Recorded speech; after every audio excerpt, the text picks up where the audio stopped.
So okay, ఇప్పుడు మీరు mother and సన్గా act చేస్తున్నటువంటి ఈ సందర్భంలో మేము కొన్ని క్వశ్చన్స్ విజయశాంతి గారికి కళ్యాణ్ రామ్ గారి గురించి ఎంత తెలుసు, కళ్యాణ్ రామ్ గారికి విజయశాంతి గారి గురించి ఎంత తెలుసు, ఓకే మధ్యలో మీరు కూడా మీకెంత తెలుసు? ఆయనకి చాలా విషయాలు తెలుసు, అదే కామన్ కదా. Okay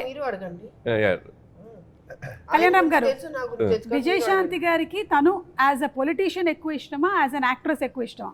every other time which we had a conversation was related to జనంకి ఏం చేయాలి మనం, how should we give them a better life, how should we be, ఎక్కువ దాని గురించి ఉండేది. So that's why I could say he politician. So right answer అండి, 1 point వచ్చేసింది మీకు.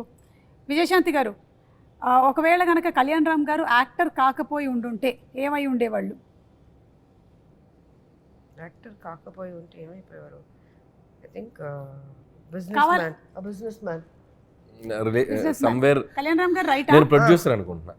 ప్రొడ్యూసర్ ఆయనకి అంటే యాక్టర్ కాకపోతే ప్రొడ్యూసర్ ఆడే అయ్యేది. ఎట్లాగైనా మీరు మీకు అంటే యూ స్టార్టెడ్ ద బ్యానర్, మీరు అనుకున్నదే కదా నందమూరి తారక రామారావు, మీరు మీ విషయం కదా. నేను గెస్ట్ చేసింది ఏంటంటే ఒకవేళ యాక్టర్ అవ్వకపోయింటే ఏదో రకంగా ఫిల్మ్లో ఇండస్ట్రీలో మేబీ మా లాంటి డైరెక్టర్ల కోసం ప్రొడ్యూసర్ అవ్వాలిగా. అవును, సురేందర్ రెడ్డి గారు, నేను, మరి మేము రావాలిగా, కరెక్ట్, ప్రొడ్యూసర్ అవ్వాలి, అయ్యేవారు.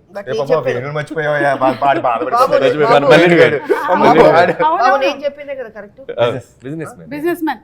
ఓకే రైట్, మీకు కూడా 1 పాయింట్ వచ్చిందండి. సో ఇక్కడ 1 ఇక్కడ 1 ఆల్. పోలీస్ రోల్ తనకి బాగా ఇష్టమైనటువంటి cinema a Kartavyam, b Arjun son of Vyjayanthi. Kartavyam right, 2 points అండి మీకు, 2 పాయింట్స్. ఎక్కువగా కళ్యాణ్ రామ్ గారు ఎక్కువ టైం దేని మీద స్పెండ్ చేయడానికి ఇష్టపడతారు? A family, B cinema. First family, రైటా, and second cinema. So 2 all, మళ్ళీ 2 పాయింట్స్.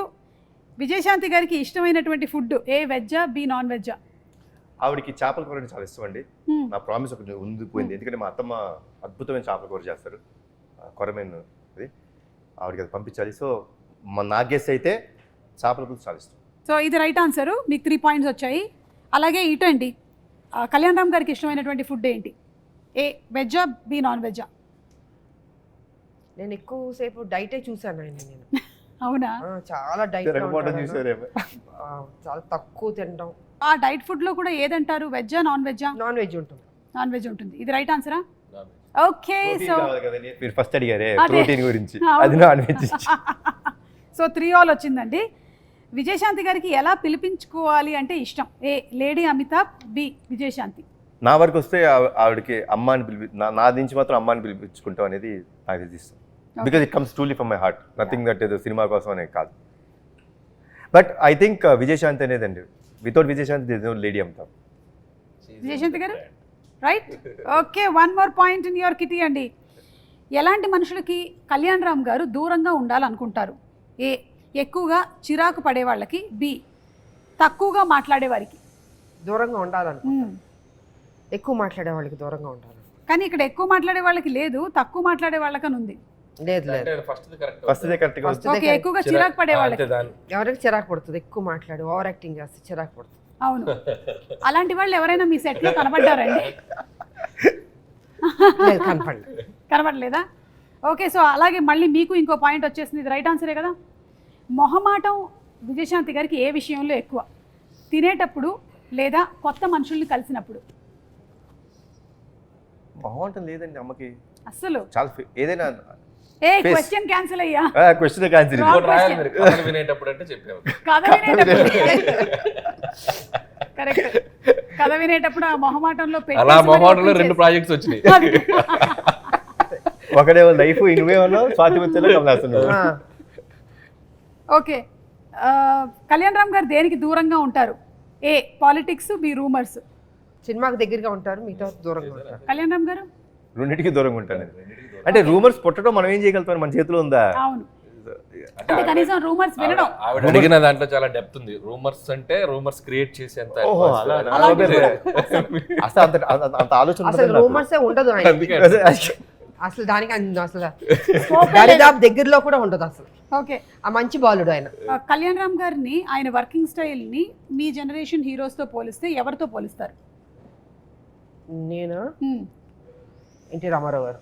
అమ్మా లేదు లేదు లేదు, ఈజ్ పంక్చువల్, డిసిప్లిన్, నేను చూసినంత వరకు. అంటే తనతో చేశానని కాదు, డెఫినెట్గా వాళ్ళ తాతగారిదే వచ్చింది దానిలో ఆ పద్ధతి. జనరల్గా మామూలుగా హీరోలు అంటే రావచ్చు 11, 10, 12కి రావచ్చు, బట్ చాలా అర్లీగా వచ్చేస్తాడు సెట్కి, మేకప్ వేసుకుని రెడీగా ఉంటారు. అమ్మ రెడీయా అంటారు, అమ్మ రెడీ అయితే ఓకే వచ్చేస్తారు. సో ఆ డిసిప్లిన్ ఉంది తనకి. ఏదో మాట్లాడేయడం సెట్లో అలాగే ఉండదు, క్వైట్ ఒక అఫెక్షను, ఒక గౌరవం ఈ కాలంలో అన్నది గ్రేట్. అదే నేను ఇందాక చెప్పాను కదా. సో వాళ్ళ తాతగారు అలవాట్లు వచ్చినాయి బాబుకి నిజంగా. నేను నిజంగా చెప్తాను, చెప్తున్నా నేను ఏదో కావాలని, నేను కొంచెం ఓపెన్గా మాట్లాడతాను, మీకు తెలుసు. ఫ్రాంక్గా నేను చెప్తున్నాను, ఆ డిసిప్లిన్ తాతగారి దగ్గర నుంచి వచ్చింది 100%. అనిల్ గారు మీరు ఎవరితో పోల్చాలి అంటే కళ్యాణ్ రామ్ గారిని ఎవరితో పోలుస్తారు? కళ్యాణ్ గారికి నేను అబ్జర్వ్ చేసింది ఏంటంటే is more individual and he has, అంటే ఆయనకి ఒక ఇండివిజువల్ థాట్ ప్రాసెస్ ఉంటుంది, ఇండివిజువల్ డెసిషన్ మేకింగ్ ఉంటుంది. ఆయనది ఒక ప్లానెట్ ఉంటుంది. So he loves what he likes. So తను జెల్లయ్యే మనుషులతో, తనకు నచ్చిన మనుషులతో, తనకు అంత ఆ దాంట్లోనే ఉంటారు. సో మోర్ ఇండివిజువల్ బేస్డ్ అనుకుంటాను నేను. ఇట్స్ లైక్ నేను బాగా అబ్జర్వ్ చేసింది అది. బట్ అది రామారావు గారు కూడా అంతే కదా, మార్నింగ్ వచ్చేస్తారు, రెడీ అయిపోతారు 3 o'clock లేవడం, ఎక్సర్సైజ్ అవన్నీ చేసి. బికాస్ నేను సినిమా చేశాను సత్యం శివం, సిస్టర్గా చేశాను. రామారావు గారు నాగేశ్వరరావు గారు ఇద్దరికి ఆయన ఓన్ ప్రొడక్షన్ అది. అసలు చాలా డిసిప్లిన్. మనకు భయం వేస్తుంది సెట్లో, ముందు ఆయన ఎంటర్ అవుతానే భయపడతాం, మనం ఆ వాయిస్కే భయపడతాం, బికాస్ అప్పుడు మేమంతా చిన్నపిల్లలం కాబట్టి. సో కళ్యాణ్ రామ్ గారు గురించి మేడం చెప్తా అనిపించిందంటే, అంటే చాలాసార్లు ఒక 2-3 అయిపోగానే కళ్యాణ్ రామ్ గారి కెరియర్ అంటుంటారు కదా, ఒక 2 రాగానే నెక్స్ట్ ఏంటి హీరోది జనరల్గా రాస్తుంటారు అంటుంటారు. నాకు తెలిసి కళ్యాణ్ గారు ఇంకొక 10, 15, 20 years అయినా కూడా will be there like Kalyan Ram garu. ఎందుకు అంటున్నానంటే he ready to take risk తీసుకునే నేచర్ ఉన్నారు, ఎప్పుడు ఫెయిల్ గారు లైఫ్లో.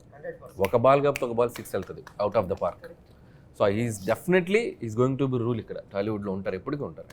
అందుకే నేను అంటే ఒక పటాస్ అవ్వచ్చు, మలిడివైన్ అవ్వచ్చు, రేపు ప్రదీప్ అవ్వచ్చు, ఒక డైరెక్టర్ని అంటే క్రియేట్ వన్ డైరెక్టర్ కదా. ఆ రిస్క్ తీసుకునే యాటిట్యూడ్ ఉన్న హీరో ఆయన కాబట్టి, అందుకే ఆయన హ్యాపీగా బెట్లా తీసుకొని కూర్చోవచ్చు. థ్యాంక్ యూ సో మచ్ అండి.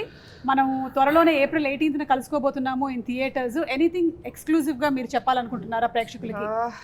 2 రాష్ట్రాల ప్రజలకి శ్రీరామనవమి శుభాకాంక్షలు తెలియజేసుకుంటున్నాను. హ్యాపీగా ఉండండి, పండగలు చేసుకోండి, జీవితం సంతోషంగా ఆనందంగా మీరు ఏమేమి జీవితంలో సాధించాలనుకుంటున్నారో అవి సాధించండి. మంచి ఫ్యూచర్ ఉంటుంది. మా సినిమా కూడా ఆదరించండి, అభిమానించండి, పెద్ద హిట్ చేయండి. అనిల్ గారు? So Arjun son of Vyjayanthi. So నేను ఇందాక చెప్పినట్టు ఇట్స్ లైక్ చాలా పాజిటివ్గా అనిపించింది నాకు ట్రైలర్ చూసినప్పుడు కూడా. అండ్ కళ్యాణ్ గారు కాన్ఫిడెంట్గా ఉన్నారంటే definitely, so I know him better, నాకు ఆయన బాగా తెలుసు కాబట్టి. సో ఖచ్చితంగా సినిమా చాలా బాగా ఉండబోతుందని అనుకుంటున్నాను. సో టీం అందరికీ, ముఖ్యంగా డైరెక్టర్ ప్రదీప్కి, cameraman Ram Prasad and producers Kalyan Ram garu, ఇంకో సునీల్ బల్జు అండ్ అశోక్ ముప్ప వాళ్ళకి. సో వాళ్ళది ఫస్ట్ కదా సార్? వాళ్ళది ఫస్ట్. సో వాళ్ళకి కూడా నా బెస్ట్ విషెస్ చెప్తున్నాను. అండ్ కళ్యాణ్ రామ్ గారి హ్యాండ్, సో మంచి హ్యాండ్. నాకు ఇష్టమైన హీరో, నాకు ఇష్టమైన వ్యక్తి, వీళ్ళిద్దరు కాంబినేషన్. నాకు స్వార్థం ఏంటంటే వీళ్ళిద్దరు కాంబినేషన్ మళ్ళీ దీనికి వీలైతే సీక్వెలా లేకపోతే మళ్ళీ వీళ్ళే చేస్తారా నాకు తెలియదు. అంత పెద్ద హిట్ అవ్వాలని నేను కోరుకుంటున్నాను. So I'm requesting the audience, so 18th please come to the theatres and Arjun son of వైజయంతిని ఒక మంచి సూపర్ డూపర్ హిట్ చేయండి అని నేను. కళ్యాణ్ రామ్ గారు? అమ్మ చెప్పిన మాట్లాడండి, సేమ్ థింగ్, కాపీ పేస్ట్ చెప్పేశారు కాబట్టి అమ్మ అందరూ చెప్పేశారు. తప్పకుండా వెళ్ళి April 18th and Kalyan Ram గారు కూడా చెప్పారు ఆ ఎండ్ ఏదైతే క్లైమాక్స్ బిట్ ఉందో అది తప్పకుండా మీరు థియేటర్లో ఎక్స్పీరియన్స్ చేయాల్సినటువంటి ఒక ఎమోషన్ అని. So let's go to theatres. మరొకసారి మీ అందరికీ శ్రీరామనవమి శుభాకాంక్షలు. Thanks. Thank you.